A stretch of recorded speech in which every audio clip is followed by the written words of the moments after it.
اس دنیا میں بھی انسانوں کے اور قوموں کے جو اجتماعی جرائم ہیں، قوموں کے جرائم ہیں، ان کی سزا ملتی ہے اور ملتی رہی ہے۔ یہ جو ہے، اور اس میں ایک بات لازماً ہو جائے گی کہ یہ سزائیں جب آتی ہیں قوم کے اوپر تو اس میں پھر اچھے اور برے سب جو ہے لپیٹ میں آ جاتے ہیں۔ اس کے لیے میں نے آپ کو آیت سنائی ہے، اس کو فرمایا گیا ہے کہ وَاتَّقُوا فِتْنَةً لَا تُصِيبَنَّ الَّذِينَ ظَلَمُوا مِنْكُمْ خَاصَّةً، ڈرو اس فتنے سے، اس عذاب سے جو تم میں سے صرف گناہ گاروں کو اپنی لپیٹ میں نہیں لے گا، ان میں بے گناہ بھی جو ہے، جیسے ہم کہتے ہیں کہ گیہوں کے ساتھ گھن بھی پستا ہے، تو اسی طریقے سے بے گناہ بھی اس کی لپیٹ میں آئیں گے۔ یہ عذاب جو ہے دنیا میں دو طرح پر آتا رہا ہے۔ ایک تو عذاب اکبر جسے قرآن نے کہا ہے وَلَنُذِيقَنَّهُم مِّنَ الْعَذَابِ الْأَدْنَىٰ دُونَ الْعَذَابِ الْأَكْبَرِ لَعَلَّهُمْ يَرْجِعُونَ۔ سورہ سجدہ کی آیت میں فرمایا گیا ہم انہیں لازماً آزمائیں گے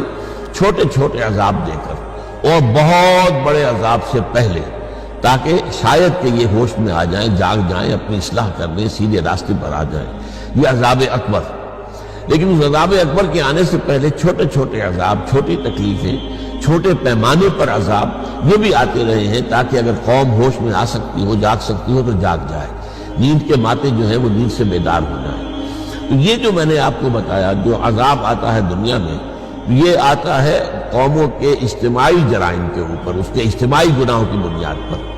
اب اس میں جو پہلا میں نے بتایا کہ کسی بڑا عذاب وہ یہ ہوتا تھا کہ قومیں نسیم منسیہ کر دی گئی، قومیں ختم کر دی گئی، اور جس کو قرآن مجید کہتا ہے لا یرا الا مساکنہم۔ اب کیفیت وہ ہو گئی کہ اب ان کے مسکن تو نظر آ رہے کہ یہاں کوئی قوم آباد تھی، لیکن اس قوم کا نام و نشان مٹ گیا۔ کہیں کہا گیا قطع دابر القوم الذین ظلموا، اس ظالم قوم کی جڑ کاٹ دی گئی۔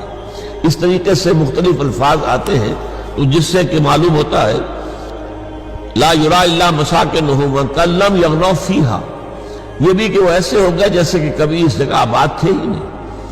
یہ عذاب آتا رہا ہے ان قوموں پر جن کی طرف اللہ نے اپنے رسول بھیجے۔ جب رسول آ گئے،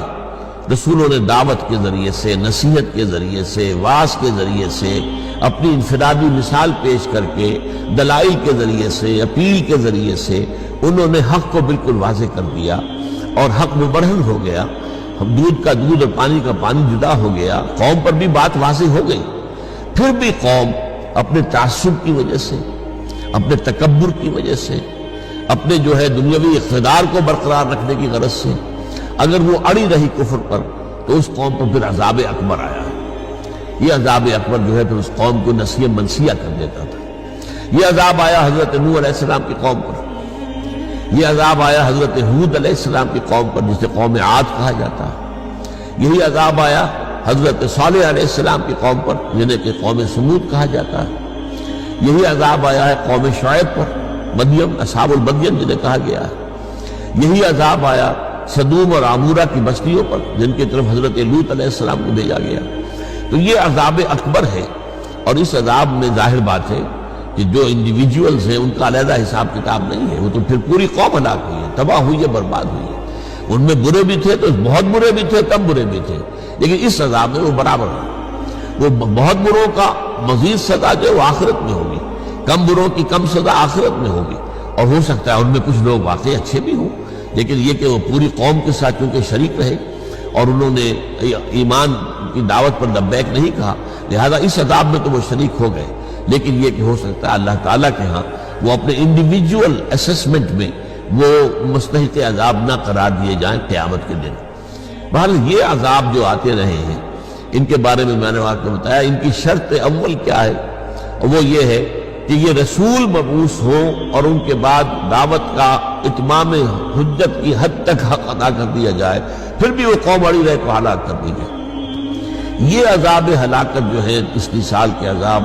یہ اب دنیا میں نہیں آئیں گے، اس لیے کہ اب کوئی رسول نہیں آئے گا،